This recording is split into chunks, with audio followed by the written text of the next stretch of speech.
Bienvenue au Centre Chrétien La Miséricorde, en cycle CCM. Je vous fais la présentation de mon église. Nous sommes situés à Ngoyo dans l'arrondissement 6. Voici là notre culte dominical du 3 août sur le mariage.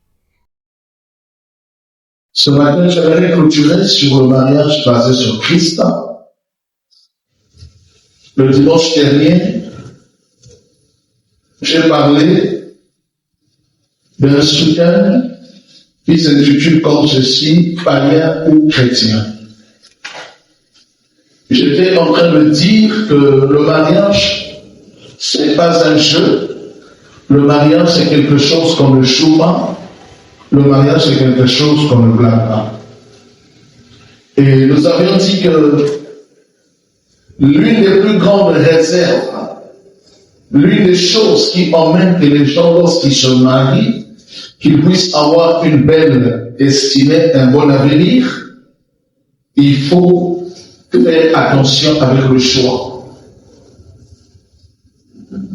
Généralement, lorsque nous faisons le choix, comme je l'ai dit dimanche dernier, nous ne tenons pas compte de l'aspect spirituel. Nous ne tenons pas compte de l'aspect de Dieu dans la vie de la personne que nous voudrons marcher ensemble. Parce que quand on se marie, ce n'est pas pour faire plaisir à des gens qui nous écoutent ou bien à des gens qui nous voient. Mais quand on se marie, c'est faire plaisir à Dieu. Et il faut chercher que quand on se marie, que notre mariage glorifie le Seigneur.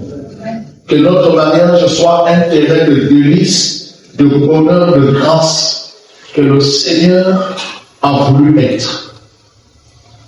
Là où l'homme ne prend pas la femme comme un chiffon, là où la femme ne prend pas l'homme comme une banque. Mais l'initial et l'objectif principal, c'est que le mariage soit un endroit que nous devons glorifier le Seigneur. Mais pour que le mariage puisse glorifier le Seigneur, il faut chercher à savoir si mon mari est chrétien ou pas, si ma femme est chrétienne ou pas. Et comme je l'ai dit le dimanche dernier, être chrétien, ce n'est pas fréquenter l'église. Être chrétien, ce n'est pas avoir un poste à l'église ou une place à l'église. Mais être chrétien, c'est marcher et vivre selon les principes de la Bible, vivre et marcher selon les principes de la parole. Nous avions dit que, comme dit le verset de Corinthiens au chapitre 5, le verset 17, il dit, si quelqu'un est en Christ, il est une nouvelle créature. Si quelqu'un est en Jésus, il doit être une nouvelle personne. La Bible dit que les choses anciennes sont passées. Toutes choses deviennent nouvelles. Ça veut dire que lorsque tu épouses quelqu'un, rassure-toi que cette personne, c'est un chrétien. Rassure-toi que cette personne ne vient pas faire semblant à l'église. Rassure-toi que cette personne ne vient pas faire à l'église comme un monument de forme. Dans le sens où il vient à l'église seulement pour faire plaisir à toi, pour faire plaisir à sa femme, ou bien pour faire plaisir à son mari.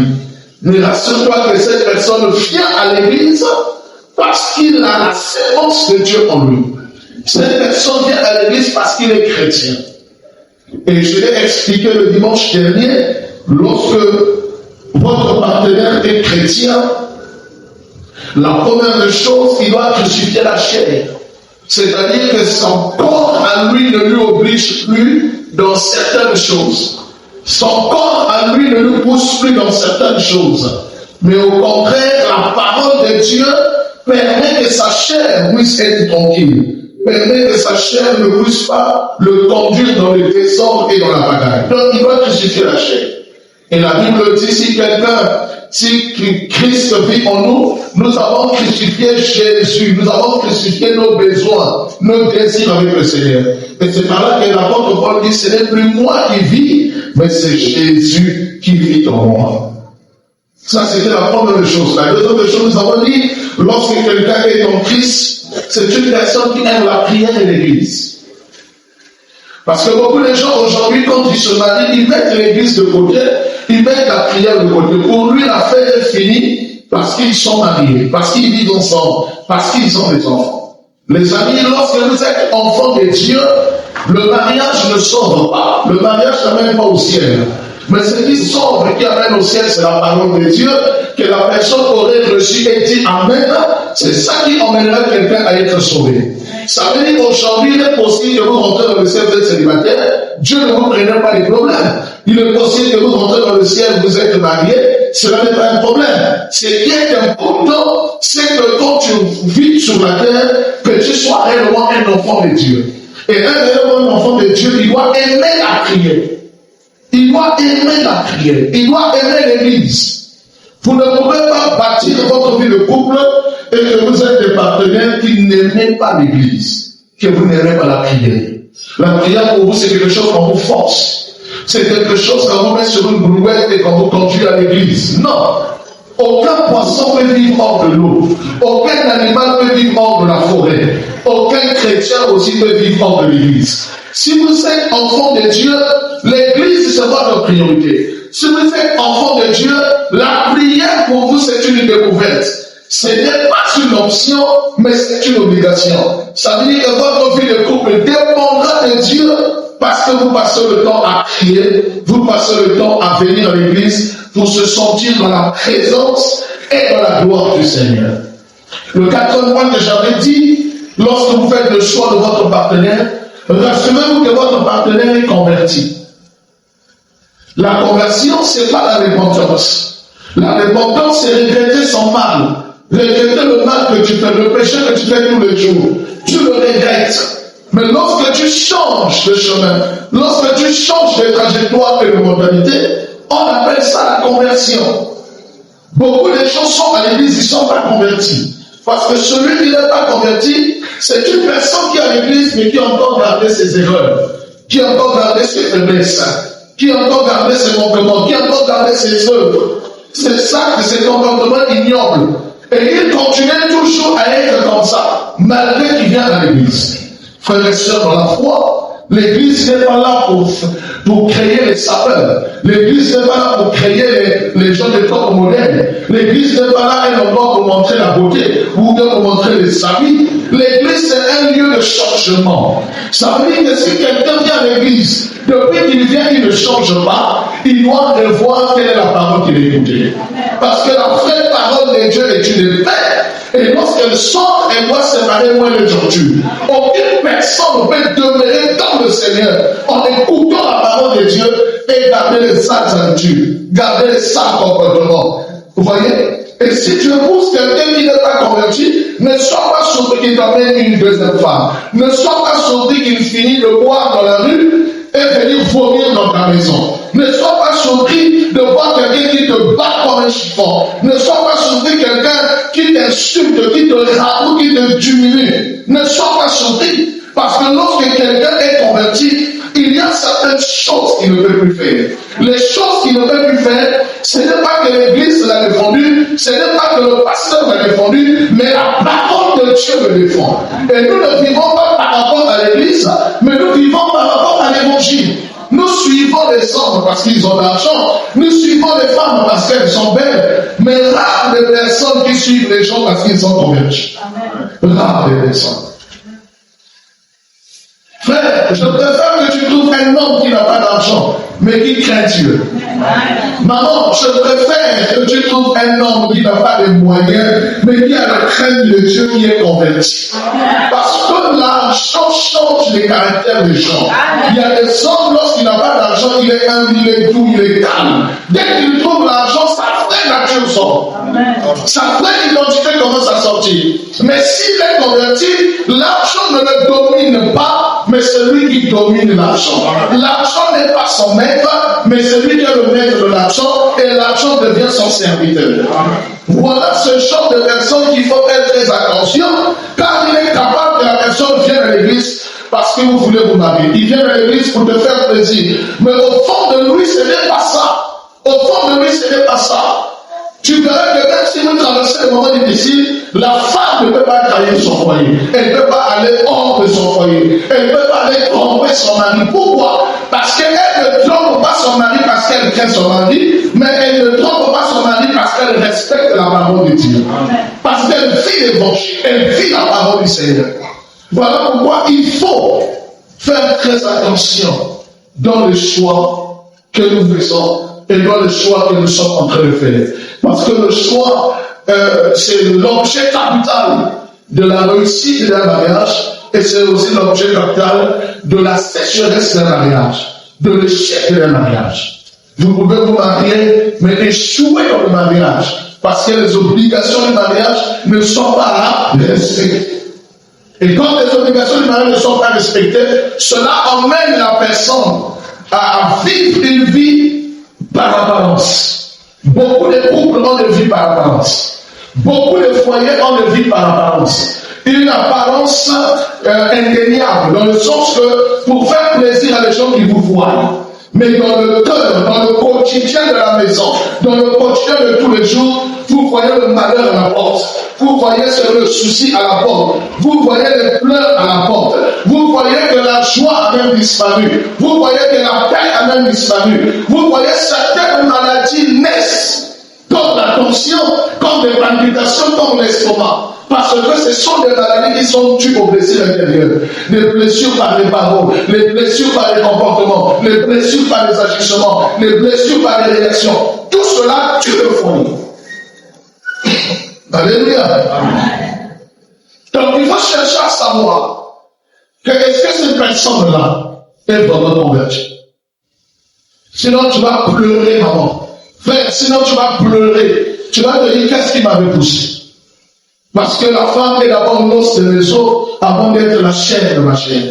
C'est d'abord l'os, ce qui est spirituel, ce qu'on ne voit pas, avant de devenir la chair de ma chair. Nous nous concentrons sur la chair de ma chair, mais on ne regarde pas d'abord sur l'os, ce qui ne se fait pas voir. C'est ça qui est très important. Car il est possible que vous faites 15 ans de mariage, mais dans les problèmes. Vous faites 15 ans de mariage dans les soucis. Vous faites 15 ans de mariage dans les difficultés. Vous faites 15 ans de mariage dans les plaintes.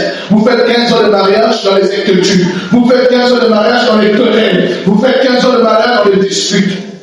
Vous voyez, la Bible déclare qu'aucune personne ne peut habiter dans la maison d'une querelleuse. Lorsque la femme est querelleuse, ça veut dire que cette femme, il nous manque quelque chose, la parole de Dieu.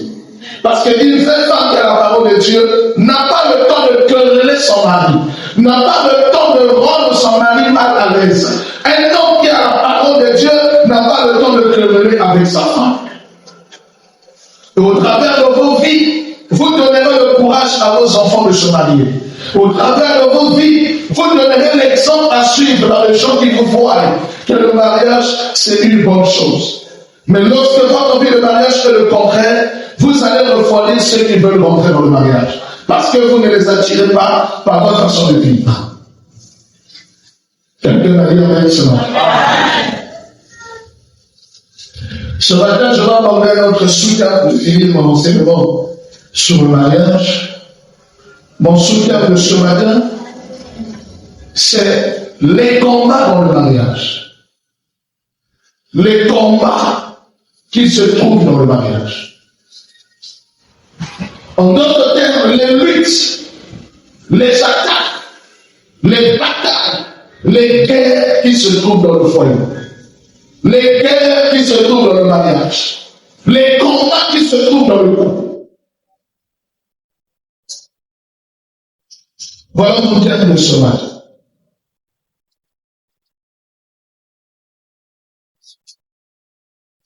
Notre verset de base, nous sommes dans Éphésiens. Nos amis d'Éphèse, qu'est-ce qu'ils nous disent?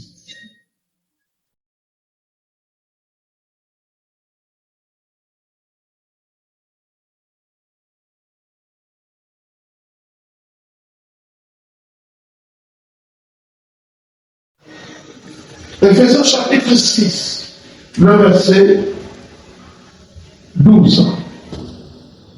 Éphésiens chapitre 6, le verset 12. Si nous pouvons nous mettre debout pour honorer la parole de Dieu, s'il vous plaît. Éphésiens chapitre 6, le verset 12. La Bible déclare, car nous n'avons pas à lutter contre la chair et le sang, mais contre les dominations, contre les autorités, contre les princes de ce monde de ténèbres, contre les esprits méchants dans les lieux célestes. Parole du Seigneur, Amen. La Bible dit, nous n'avons pas à lutter contre la chair et le sang. Généralement, dans le foyer et dans le mariage, nous luttons contre la chair et le sang. Lorsque le comportement de l'autre ne va pas bien, parfois on bat la femme. Croyons là-bas que le comportement va changer. Lorsque l'homme n'arrive pas à assurer ses responsabilités, parfois on l'insulte. Parfois on lui dit des paroles qui sont blessantes. Parce que l'homme n'a pas assuré son devoir de couple, son devoir de foyer. La Bible dit nous n'avons pas à lutter contre la chair et le sang. Mais nous savions à lutter contre les principaux, contre les dominations, contre les princes des ténèbres. En d'autres termes, notre combat ici n'est pas physique, n'est pas plutôt physique, mais il est spirituel. Ça veut dire que si le combat est spirituel, c'est que dans notre couple et dans notre foyer, il y a des combats qui sont là, mais nous voulons les ramener dans le plan physique. Il faut les ramener dans le plan spirituel. Frères et sœurs dans la foi, la vie du couple est un combat quotidien. La vie du couple est un combat éternel. Jusqu'à ce que vous allez quitter la terre, vous allez recevoir certaines choses dans le foyer, et là où Dieu a besoin de votre prière et de votre attachement pour réussir ses défis, pour réussir ses attaques. Le diable attaque le mariage. Les sorciers attaquent le mariage. Mais nous ne devons comprendre, nous n'avons pas affaire avec la belle famille. Nous n'avons pas affaire avec les sorciers du quartier. Nous n'avons pas affaire avec les ennemis de notre couple. Mais nous avons affaire avec celui qui crée le trouble. S'il y a des gens qui vont vite dans leur relation de couple, qui s'épanouissent, qui réussissent, et qui accomplissent vite les choses, ça veut dire qu'ils ont un hôtel établi dans leur maison. Cet hôtel établi, c'est l'hôtel de prière, l'hôtel de puissance, l'hôtel de gloire. Nous sommes dans ce monde de rien n'est facile. Il y a des gens qui vont se réussir seuls. Aucune personne ne peut réussir seule. Parce que la réussite n'est pas pour les hommes. La réussite est pour Dieu. Mais le combat est pour les hommes. Mais le combat, lorsque nous combattons non pour avoir la victoire, mais nous combattons pour la victoire. Ça veut dire que toutes les attaques que tu peux vivre dans votre foyer, tu dois être rassuré que Dieu est avec toi. Ces problèmes ne te vaincront jamais. Pourquoi? Parce que Dieu qui t'appelle, il est sauveur Sabaoth. Il est le Dieu du combat. Toutes les guerres qui peuvent arriver, toutes les attaques qui peuvent arriver, Dieu est toujours un Seigneur. Écoute-moi. Lorsque tu divorces, c'est que le diable t'a vaincu. Lorsque tu abandonnes le foyer, c'est que le diable t'a vaincu. Lorsque tu es fatigué de ta femme, c'est que le diable t'a vaincu. Lorsque tu es fatigué de ton mari, c'est que le diable t'a vaincu. Lorsque tu es fatigué de l'éducation de tes enfants, c'est que le diable vous a vaincu. Mais la Bible déclare, à la croix, Jésus a dit tout est accompli. Rien ne peut vous convaincre. Rien ne peut vous vaincre. Les problèmes seront là. Les attaques seront là. Les combats seront là. Mais rien ne pourra vous nuire. Rien ne pourra vous arrêter. Parce que Dieu est avec vous. Est-ce que je parle à quelqu'un? Lorsque tu vas de femme en femme, tu as échoué dans la vie du mariage.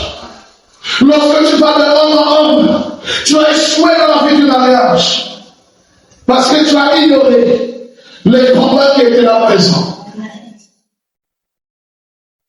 Et ce matin, par la grâce des dieux, je vais te citer les combats du mariage.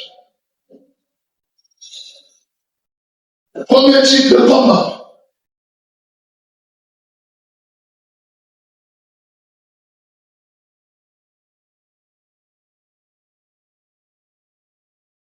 Le premier type de combat, c'est le combat de croyance. Le combat de croyance. Nos croyances déterminent notre foi. Nous avons la foi par rapport à ce que nous croyons. Nous mettons notre confiance par rapport à la chose que nous croyons. Un mariage doit croire en un seul Dieu. Un mariage doit croire en un seul Créateur, afin de remporter la victoire sur les attaques de vie. Il y aura des attaques dans votre foyer. Il y aura des attaques dans votre vie de couple. Mais si vous ne croyez pas en Dieu, si vous ne croyez pas en Jésus, c'est comment vous vaincre. La question que j'aimerais te poser sur la vie, c'est de savoir. Toi qui vis avec ton mari, toi qui vis avec ta femme, est-ce que vous deux, vous croyez en un seul Dieu? Il est possible que toi tu crois en Jésus, mais ton mari croit à la tradition. Il est possible que toi tu crois en Jésus, mais ta femme croit à ce que les parents l'ont dit. Il est possible que vous croyez en Jésus, mais l'un des partenaires vers vous est en train de croire au fétisme. Au fétisme. Croire à des choses que les gens peuvent vous donner, qui gardent soi-disant le foyer, qui gardent soi-disant le bonheur dans la maison. Les choses qu'on donne à la femme, qu'elle fait avaler son mari en mangeant, croyant adoucir le cœur du mari, croyant adoucir le cœur du mari, pour que le mari ne va pas dehors, pour que le mari ne sorte pas. J'aime dire ceci.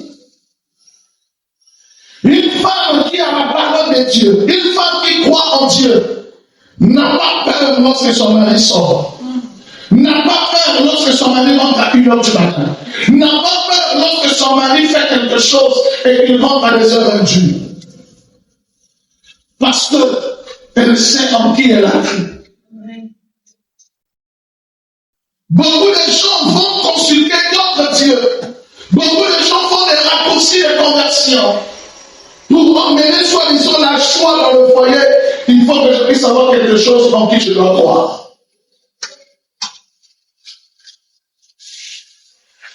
Dans le livre de Actes, chapitre 16, verset 31, la Bible déclare: crois au Seigneur Jésus, tu seras sauvé, toi et ta famille.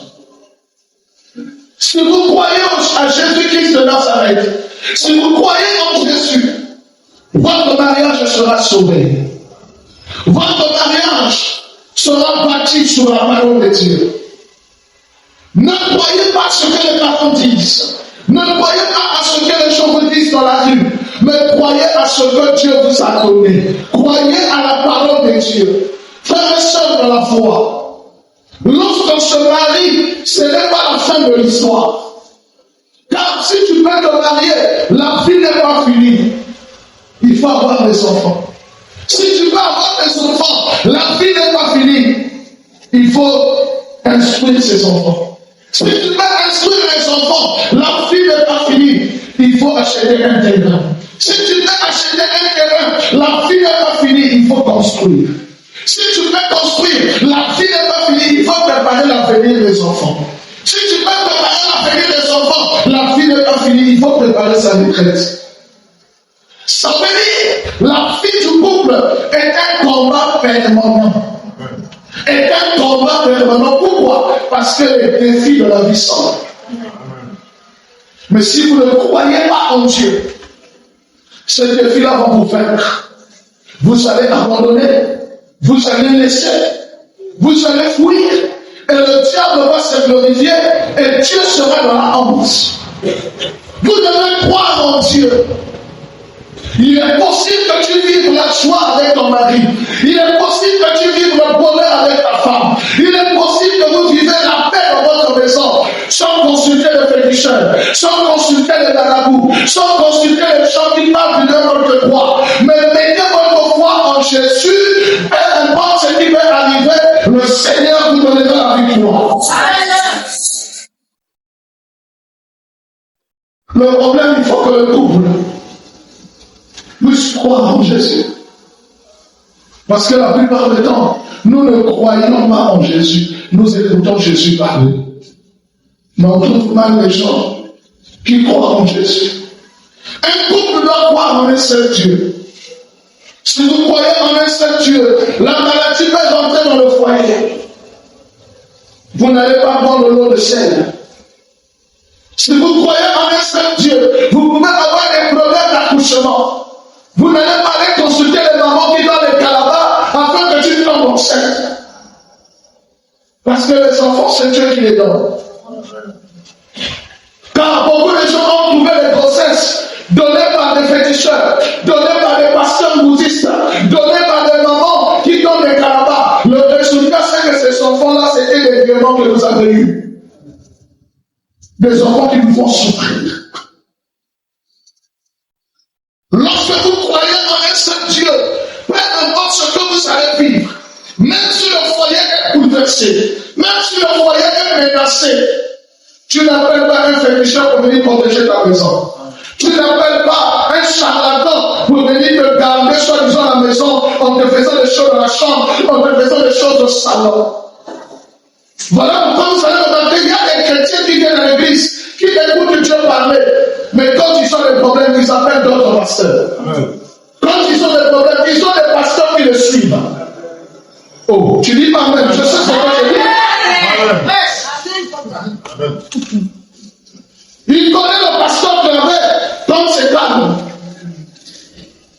Mais lorsqu'il sait que c'est les grandes choses, c'est les grands problèmes, il a ses pasteurs qui l'appellent.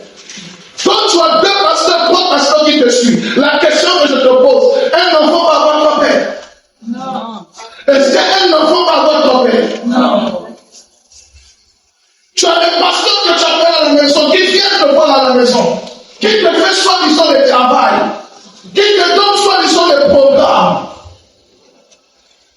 Et quand ça va tomber, ça ne va plus marcher, tu viens maintenant voir le pasteur de l'église, oh papa, je ne comprends plus. Des gens qui vous donnent des programmes, qui vous font des massages, qui vous font laver l'eau salée. Parce que le foyer est en train de bouger. Parce que le foyer est menacé. Lorsque vous croyez en un seul Dieu, et vous savez Dieu comme votre refuge, les problèmes peuvent être là. Mais ça ne va pas vous vaincre. La Bible dit, il vous mènera la guerre, mais il ne vous vaincra jamais. Mais toi, tu as peur, tu te dis dans le Dieu que tu dis Jésus, c'est pas un véritable Dieu.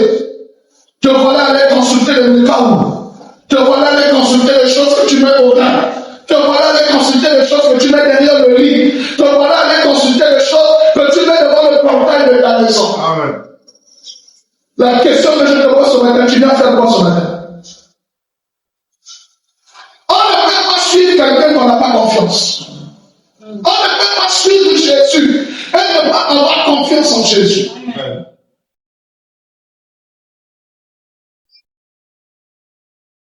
Est-ce que je parle à quelqu'un ce matin? Raison pour laquelle, comme les enfants naissent dans vos maisons, vous emmenez la loi de la tradition de la maison au lieu de mettre la loi de la parole de Dieu dans la maison. Dans le livre de Matthieu, la Bible dit, vous annulez ainsi la parole de Dieu au profit de votre tradition. Quel est le message que tu vas dire ce matin? Oh, Baïti, nous avons créé bien. Quel est le message que tu vas me dire ce matin? Oh, Baïti, nous avons fait ça bien. Voilà les enseignements que tu viens de donner aux gens pour supporter tes déviations bibliques.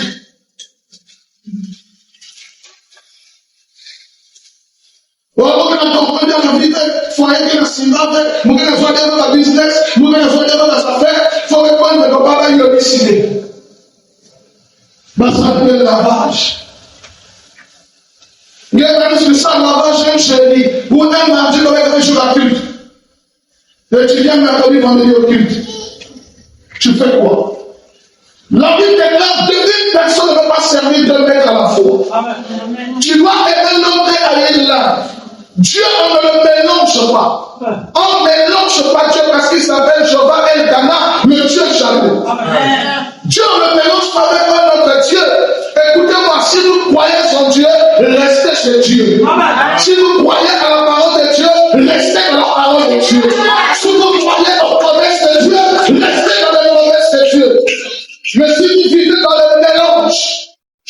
est sauvé.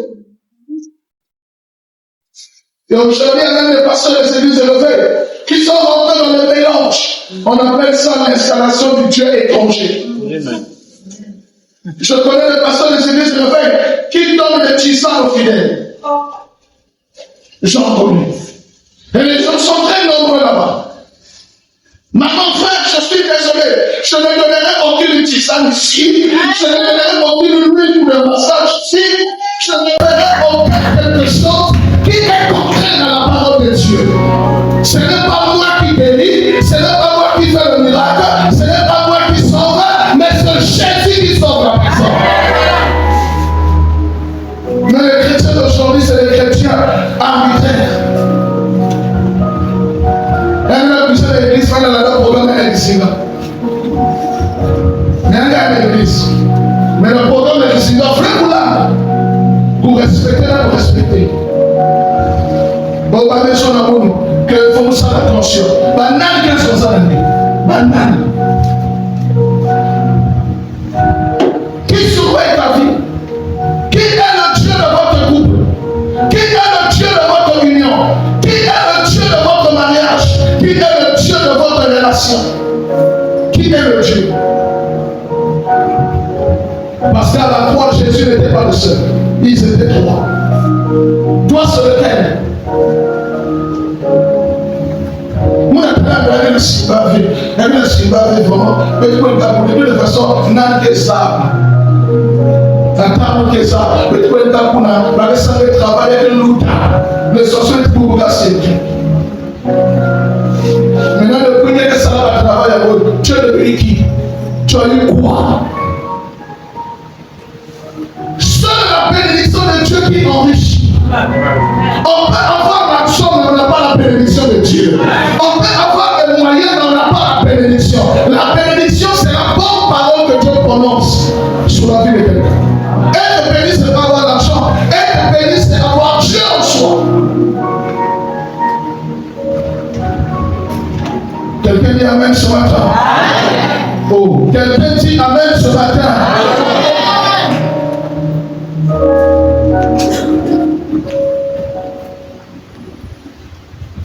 Deuxième type de combat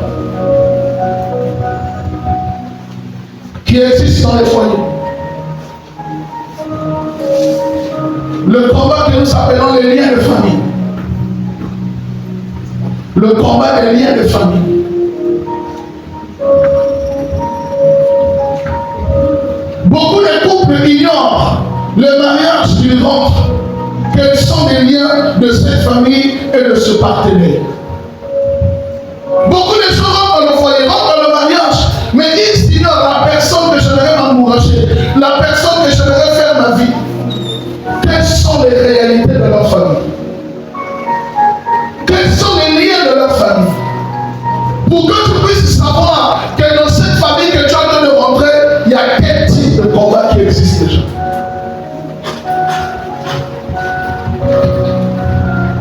Il y a des malédictions qu'on reçoit. Il y a des condamnations qu'on reçoit. Va le faire avec la personne que nous avons trouvée. Chérie, ça semble se descendre. Quels sont les combats qui se trouvent dans cette famille? Quels sont les liens?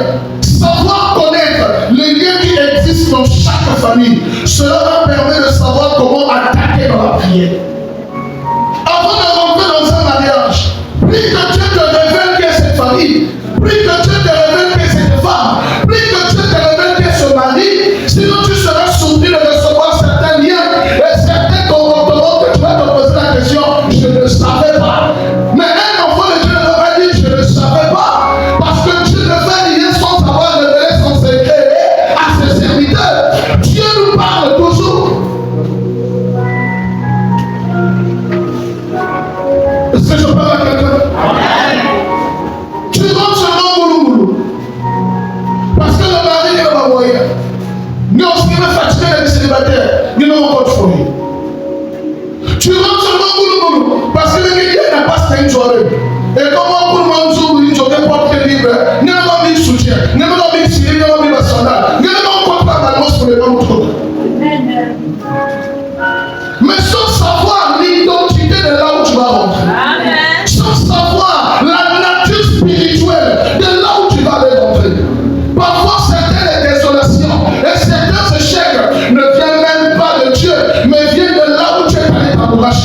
Amen.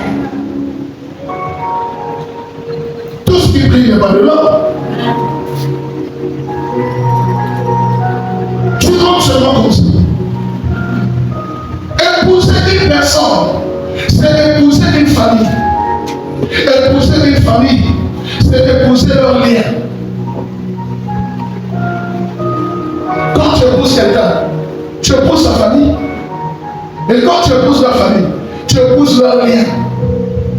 Tu épouses le lien de cette famille. Si tu rentres dans une famille là où les gens ne se marient pas, donc toi tu rentres parce que tu as suivi l'argent. Ne sois pas surpris qu'on est incapable de t'épouser. Parce que dans cette famille, c'est un lien. Les gens ne font pas le mariage. Mais quand tu rentres là, attends-toi à ce combat toute ta vie pour qu'on arrive à t'honorer, pour qu'on arrive à te marier. Parce que les gens dans cette famille, le mariage n'existe pas. Nous sommes enfants de Dieu.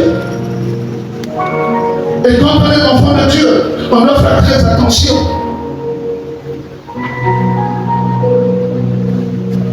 Qui ce matin est conscient des liens de famille de son partenaire, de leur réalité familiale, de leur quotidien?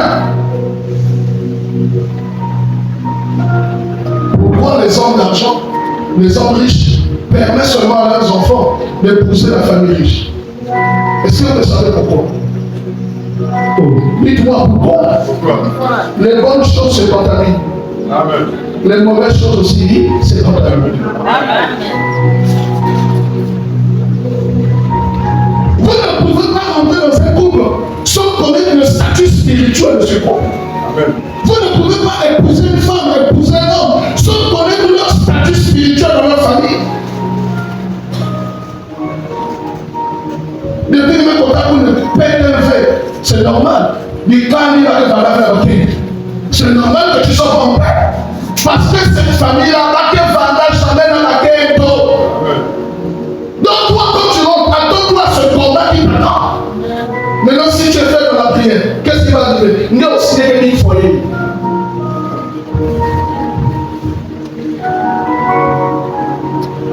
Quelqu'un là ce matin. Amen. Combattre les liens de famille, c'est combattre l'esprit de famille. Chaque famille a un esprit. Je vais vous le citer tout à l'heure. Chaque famille a un esprit qui gère une famille. Et si chaque famille a un esprit de famille, c'est que chaque famille a un chef de famille.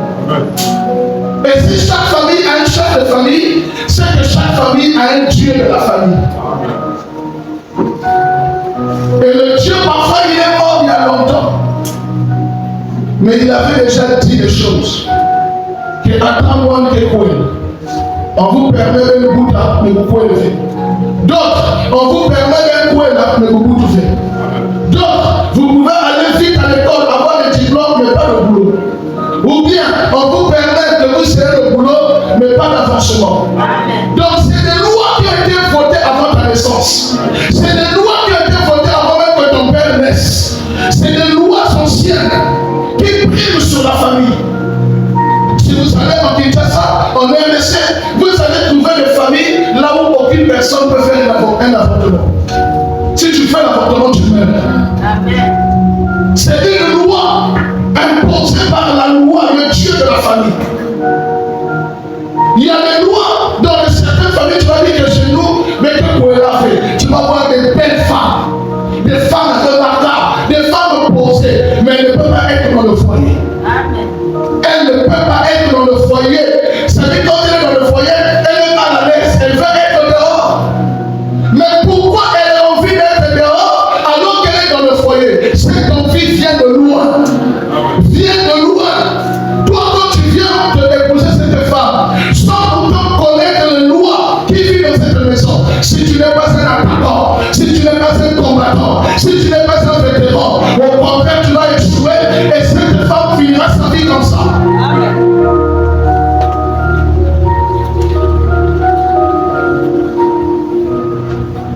Il y a des foyers, tu rentres, la femme que tu épouses, c'est déjà la femme du chef de famille. Depuis la conception, depuis la naissance. C'est sa femme. Parfois, ta femme que tu vas épouser là, ton mari que tu vas épouser, il a une femme de nuit. Imposée, cette femme de nuit peut être sa mère, peut être sa tante, peut être sa petite soeur, peut être sa grand-mère. Maintenant, nous sommes foyer incompréhension, foyer discussion sur discussion. Qui crée les discussions là? Il y a quelqu'un au milieu de vous. Il y a quelqu'un au milieu de vous. Là où les enfants de Dieu s'unissent, c'est la paix, la joie. Les discussions peuvent être là, mais ce n'est pas les discussions qui durent les mois, qui durent les semaines là. C'est qu'il y a quelqu'un au milieu. Tu dors sur le lit, vous êtes à deux avec ton mari, mais tu sens que le lit est serré. C'est comme si vous étiez à 3, vous étiez à 4.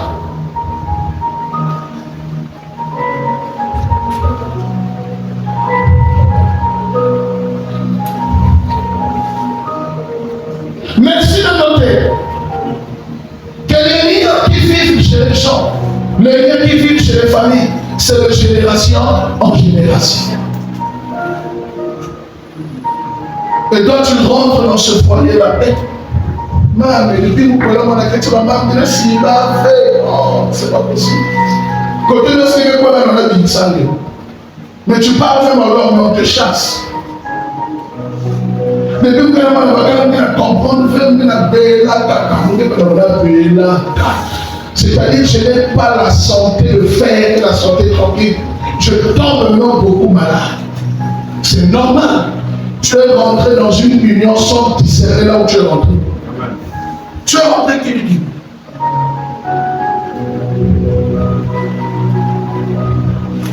Est-ce que je parle à quelqu'un? Frères et sœurs, le mariage, ce n'est pas la beauté. Le mariage, ce n'est pas l'ambiance, ce n'est pas la télévision, ce n'est pas les fauteuils de mariage. Le mariage, c'est la vie spirituelle. Le mariage, c'est l'homme intérieur.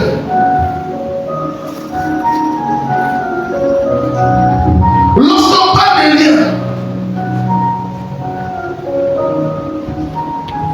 on parle de ce qui se passe dans la vie de papa et maman qui t'ont mis au monde. Ta femme que tu vas épouser, ou bien ta femme que vous vivez ensemble. Est-ce que tu as eu le temps d'observer la vie de ses parents? Ton mari que tu vis là, ou bien tu as eu le temps de visiter et de voir la vie de ses parents. Parce que tel père, tel fils, tel mère, telle fille. Est-ce que tu as eu le temps de visiter?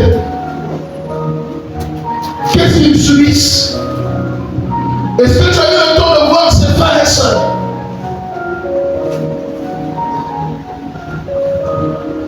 Est-ce que tu as eu le temps de voir les frères et sœurs de la famille? Est-ce que tu as eu le temps de voir ses grands-parents?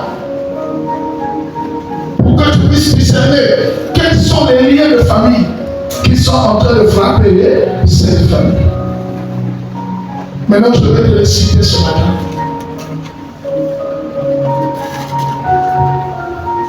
Il y a des familles qui ont des liens de polygamie.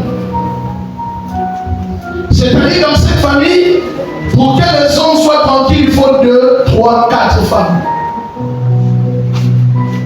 Si quelqu'un n'a qu'un tout le monde s'est écouté, si quelqu'un n'a qu'un tout le monde s'il n'est pas tranquille, si quelqu'un a une seule femme qui n'est pas dans la joie, et que tu vas écouter dans ce langage, mon grand-père avait 3 femmes.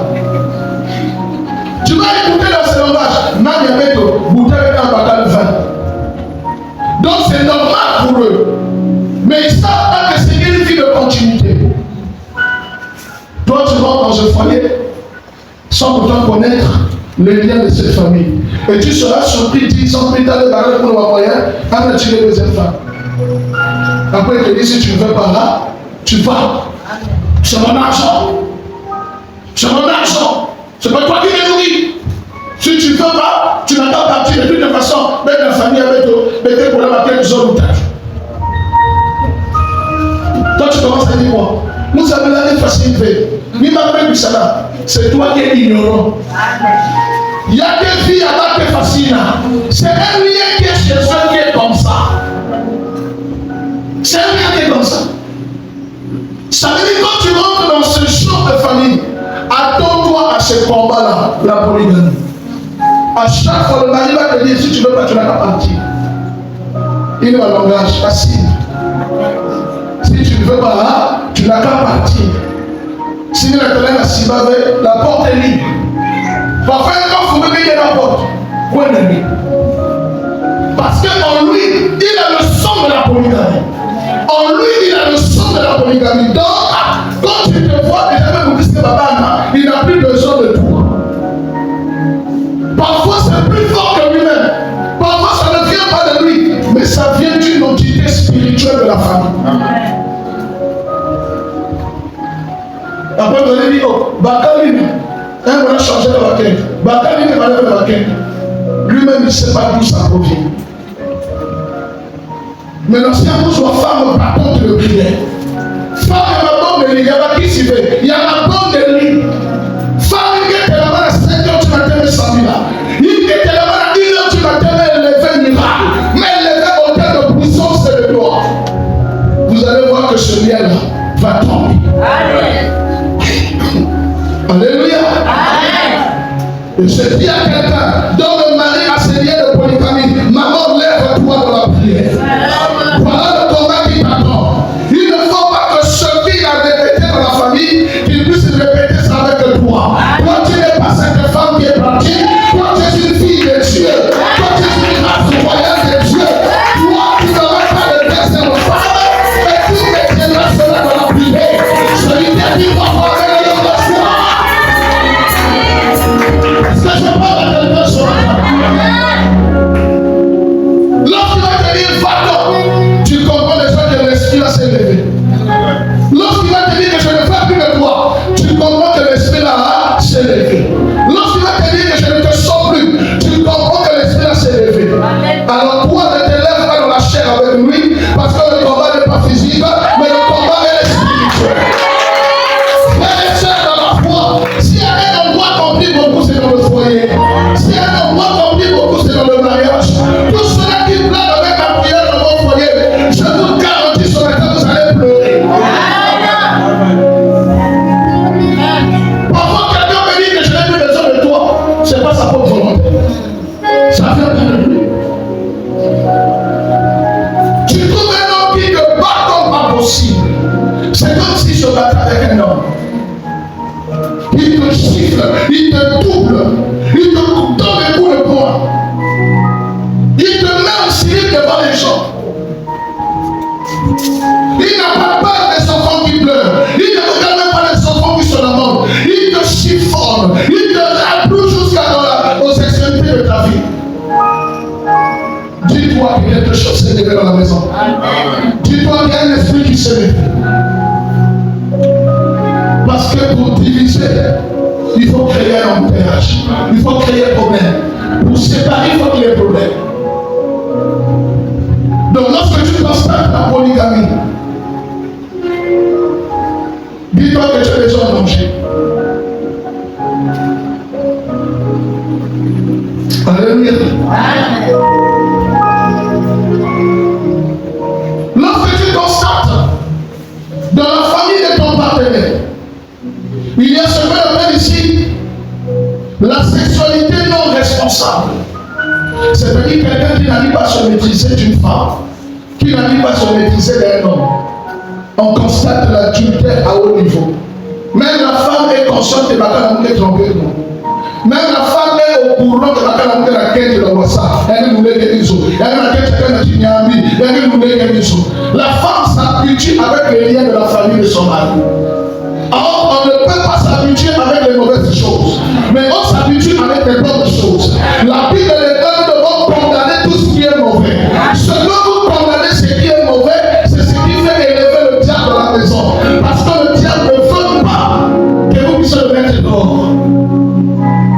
Ton mari vient te dire, oh non, mais écoute, j'ai constaté que comme ça, tu fais asseoir le mari, oh non, mais la fille aussi. Mais pourquoi tu n'as pas un message, c'est une téléphone. Ah, c'est quoi? Mais non, c'est moi. C'est ton téléphone. Tu vois que c'est justice. C'est ton téléphone. C'est ton téléphone. Maintenant, c'est quoi? Tu manges pas ici. Maintenant, c'est quoi? Tu vas affamé. Maintenant, c'est quoi? Je te fais pas habiller. Maintenant, c'est quoi? Tu souffres ici.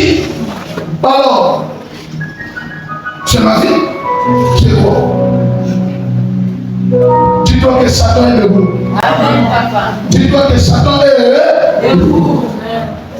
Parce qu'un homme ou un partenaire qui ne maîtrise pas son corps peut sortir avec son beau-frère, peut sortir avec la belle-sœur, peut sortir avec la fille de la femme, peut sortir avec la petite sœur de sa femme, peut sortir avec le logeur de la même parcelle, peut sortir avec le pasteur, peut sortir avec le diacre à l'église, peut sortir avec elle aussi à l'église. Pourquoi?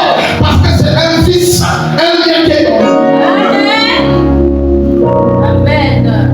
lorsqu'on est délivré par la puissance de Dieu, tu n'as plus l'envie de femme que ta femme. Lorsqu'on est délivré par la puissance de Dieu, tu n'as plus l'envie des hommes que ton homme. Les autres femmes, tu les considères comme les sœurs. Et tu les considères comme les hommes comme toi. Parce que tu es délivré de ça. Et lorsque tu vas constater ça, dis-toi qu'il y a un problème. Il y a quelque chose qui est bien. Tu laisses ta belle-sœur, tu laisses ta soeur, tu vas en voyage, tu seras surpris après 6 mois. Elle n'a plus fou. Amen, papa. Tu rentres en voyage, tu commences à causer avec ta soeur. Elle me dit, reprends un polygone. Amen. Mais il y a un autre là, on a puissance, oh oui.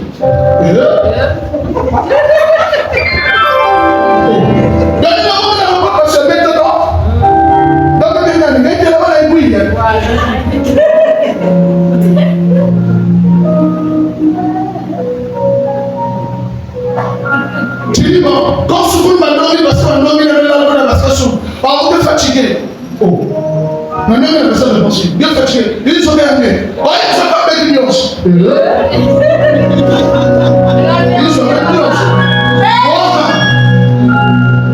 Oh, ton mari est passé par là. Amen. Avance, papa. Et tu es surprise. Moi, parce que récemment, ma possible. Oh, il y a un homme salaire de prix. Il n'y a pas il y a que vie à Yanti. Il y a que la lien de famille. Quand tu vas constater, papa, maman, pour les ma cousine, ma cousine. Donc c'est un son qui coule dans les airs.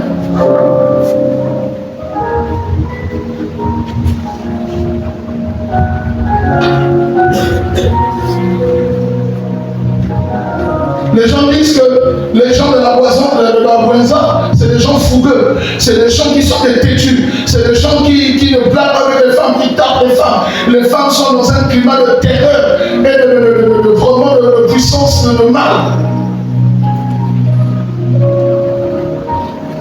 Mais moi, je suis en train de corriger ça. Amen, papa. J'ai toujours dit aux gens, je ne suis pas de la Buenza, je suis de Jésus.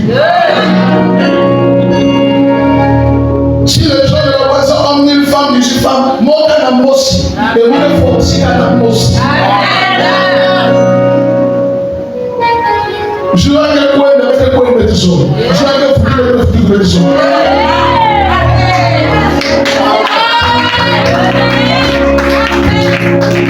est-ce que je dis la vérité ce matin? Mais pendant que on avait qu'à ensemble. Malheureusement, il y a beaucoup trop de vieux qui vont mener quelque chose. Ils vont mener. Est-ce que je parle à quelqu'un ce matin? Lorsque tu constates dans votre famille de ton partenaire, il y a l'incapacité de se marier. Les gens se marient difficilement. Il faut la délivrance, il faut la prière, le combat spirituel. Pour que pas tout courir. Dites-vous que c'est un combat qui t'attend lorsque tu rentreras dans cette famille. Amen. Parfois tu vas dire, il n'a pas envie de vous demander que Dieu ne sait pas lui. Oh.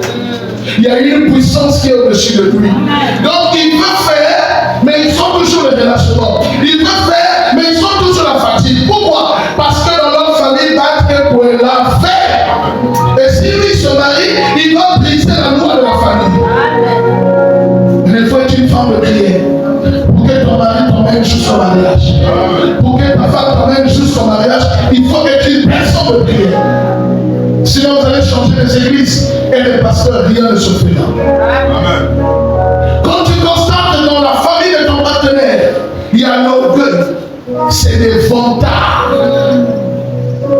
Il y a quelqu'un qui vous vantez à la calamité. Observez la vie. Amen, papa. Observer famille, Daniel soit fonda, Daniel n'a pas le passe, mais il fonda pour lui. C'est rien comme ça. Amen, papa. Avance, papa. Et le monde a demandé tous ceux qui sont des fondations, ils sont rien. Amen. Quand quelqu'un a envoyé ceux qui n'ont rien. Amen. Mais quand tu vois quelqu'un qui a quelque chose, il est humble. Parce que l'humilité précède la gloire. Mais si tu vois quelqu'un en pétant, il sait qu'il n'a rien. Va fonder le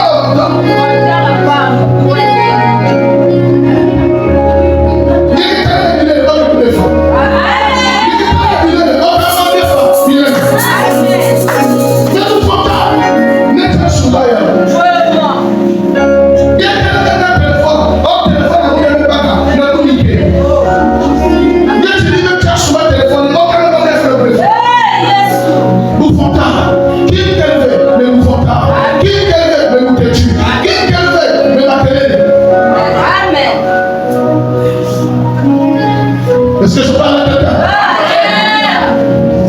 Maintenant, toi, quand tu rentres dans cette famille, tu vas être humble. Il y aura un problème. Quand je suis simple. Oh, il y a une chose sur la vie. Alors qu'il y a une chose sur la vie, c'est pas pour te raconter. Mais toi, quelqu'un va dire une chose sur la vie.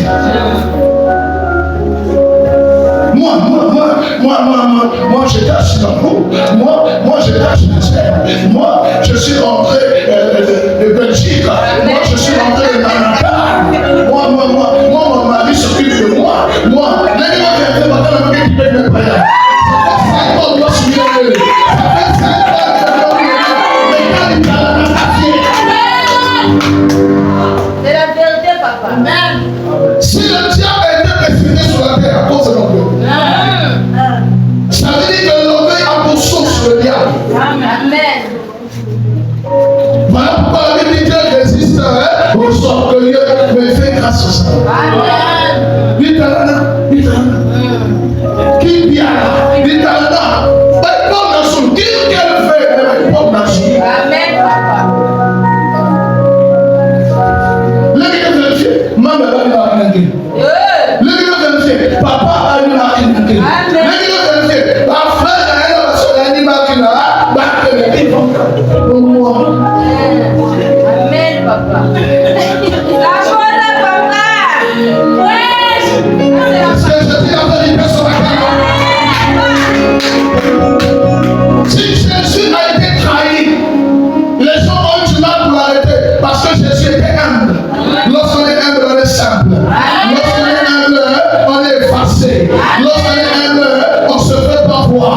Mais on laisse les autres puissent te découvrir. Même si tu dors dans une maison climatisée, tu n'as pas le temps de raconter ça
Amen. Tout ça, c'est le fondamentalisme. Moi, j'ai vécu dans une maison de chambre salon à la raffinerie. J'avais mes 5 filles. J'avais mon petit frère. J'avais ma belle-sœur. J'avais ma belle-mère de temps en temps qui venait. Il y a 2 chambres salon. On dormait dans une chambre salon avec madame, avec mes 2, ma fille qui est là, admirable, qui avait déjà atteint 4 ans, 5 ans.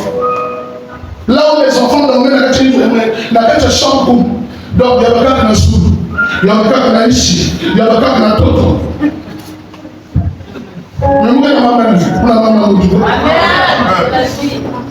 Mais même qui vient là, qui est là, ça va vous tuer. Ça va vous tuer. C'est la parole. Tu vas prouver à qui? Qui est là-bas? Qui va venir là-bas? Tu fais ça pourquoi? Tu te dis que si les organisations ça va faire quelque chose, qui va parler? Qui t'aide à payer ça? Qui t'aide à payer ça? Maintenant, pourquoi tu veux vivre par rapport aux autres? Mais lorsque tu rentres dans une famille, là où tu vois que les gens sont orgueilleux, fais attention parce que le combat que tu fais tous les jours, c'est de détruire cet esprit d'orgueil. Parce que là, l'orgueil, ça va terminer dans les dettes. Parce qu'ils ne vont pas vivre dans le comportement. Quand ils vont gagner le gars, il faut un dette pour gagner ta vie. Jésus était tué, il est né où? Dans une crèche. Il n'est pas né dans les boutiques. Il n'est pas né dans les quartiers. Mais il a montré à l'humanité qu'il était tué. Mais malgré que Jésus est né là où il y avait des moutons, les mages sont venus l'adorer. Donc ta nature, ce n'est pas là où tu dors. Ta nature, c'est ce que tu es. Tu es fils de Dieu. Tu es fille de Dieu. Ce n'est pas au Canada, mais ils sont au Canada. Tu es incapable de payer, tu manques la paix. Ça sert à quoi de vivre dans une maison que tu es incapable de payer? Chaque de 27, de 28, de 30, de 31, tu as amené 100 000. Mais les gens qui te voient, mais dès qu'elle a comme il a la parce que quand tu dors là, tu fais des réfléchir demain matin, on se met ça dans la prochaine. Alléluia. Tu n'as pas des habits, tu vas aller prendre les habits de tout à l'heure. Et après 3 mois, on te voit avec les habits. Ça sert à quoi? Parce que tu ne vas pas attendre le temps de Dieu que tu achètes ton habit selon que Dieu le veut. Lorsque vous êtes complexé, vous serez orgueilleux. Ça va vous tuer. Ça va vous détruire. Qu'il y a même ça. Lorsque tu rentres dans une famille de ton partenaire, tu constates la pauvreté. Ils vivent difficilement. C'est difficile de joindre le deux bouts du monde. C'est difficile d'arriver à la fin du mois. C'est très dur de vivre, ça passe. Dis-toi, quand tu rentres dans cette famille, voilà le combat qui t'a. C'est de sortir cette famille de la pauvreté. Sinon, ce sera un lien de famille qui va te contaminer et qui va réduire tes emplois, qui va réduire tes revenus, qui va réduire tes bénéfices, qui va réduire ton argent. Parce que c'est qui ça sent chez les sangs. Tu sens que comment sais-tu? Ordonnance à 10 000 balles à la cotisation. Ordonnance à 5 000, moi-même, nous font la 5 000. Ça veut dire quand tu rentres, tu sais déjà, là, il est passif. Je mets ça déjà, tu crois? Ben, vite que la vie là,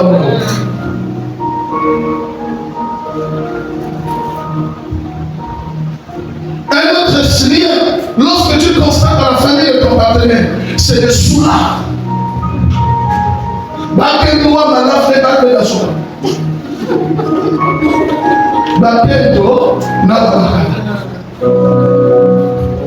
Mais quand tu vas suivre le lien et l'accord, papa va vendre facile. Même yaba ou vendre facile. Les gens, quand ils boivent, ils n'ont pas honte de quelqu'un. Ils n'ont pas peur de quelqu'un.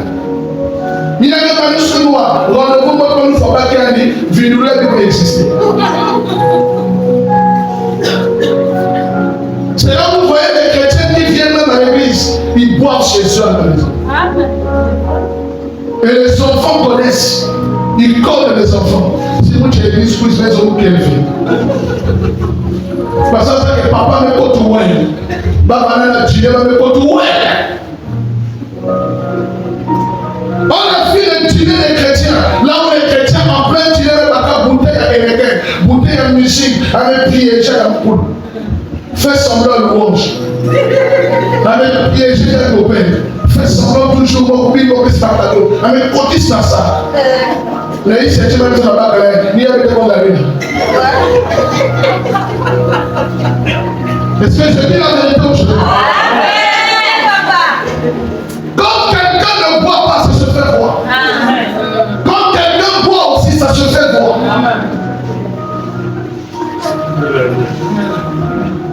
Attends,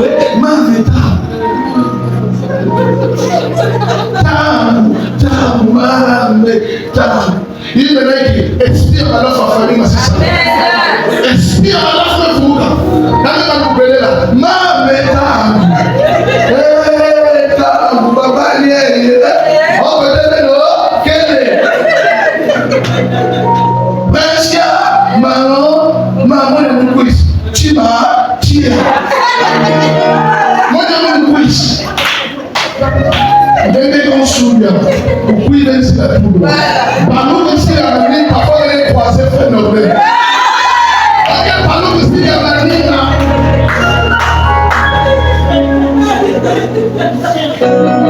Moi, je respecte la consigne.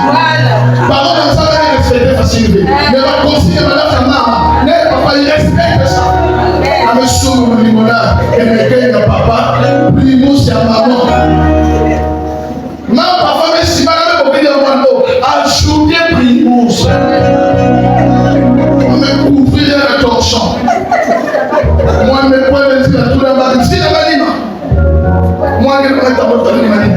Peut-être que croiser le pasteur, peut-être que croiser notre église. Dès qu'il arrive à eux, tous les ici, là ici, à beaucoup plancher. Même me vérifier dans la persienne, si vous voulez la dit ça, elle me vérifie, elle me vérifie. Il dit alors, si quelqu'un me demande, je ne suis pas. Si quelqu'un me demande, je dors. Je finis en état portable. On va me lâcher. Alléluia.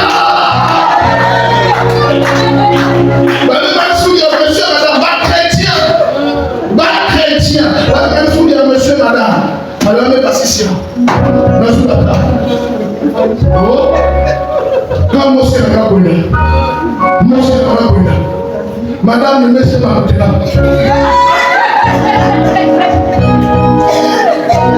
Moi, nous avons lancé la musique avec tout l'homme et la famille. La chrétien, ils sont pas chrétiens.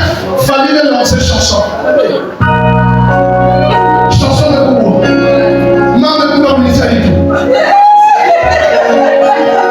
Alors, par contre, quand il me dit ça, ma photo, quand on va programmer, il y a un peu de boue. Pas chrétien, pas chrétien.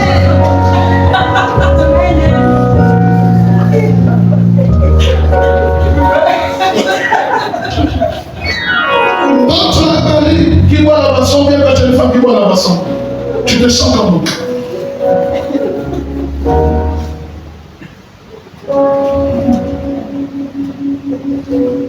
Voilà pourquoi aujourd'hui le diable joue avec nos vies.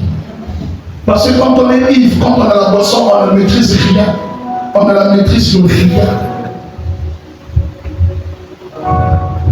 Maintenant, une famille comme ça, un partenaire comme ça, qui a ça dans son sang, prie maintenant pour elle, ou bien pour lui, pour le faire sortir de cette vie.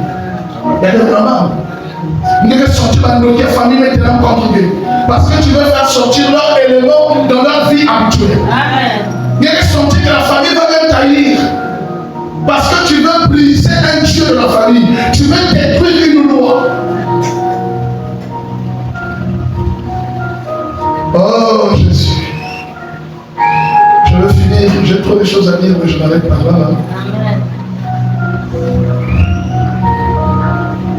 Si tu rentres dans une famille, tu constates l'humiliation dans cette famille.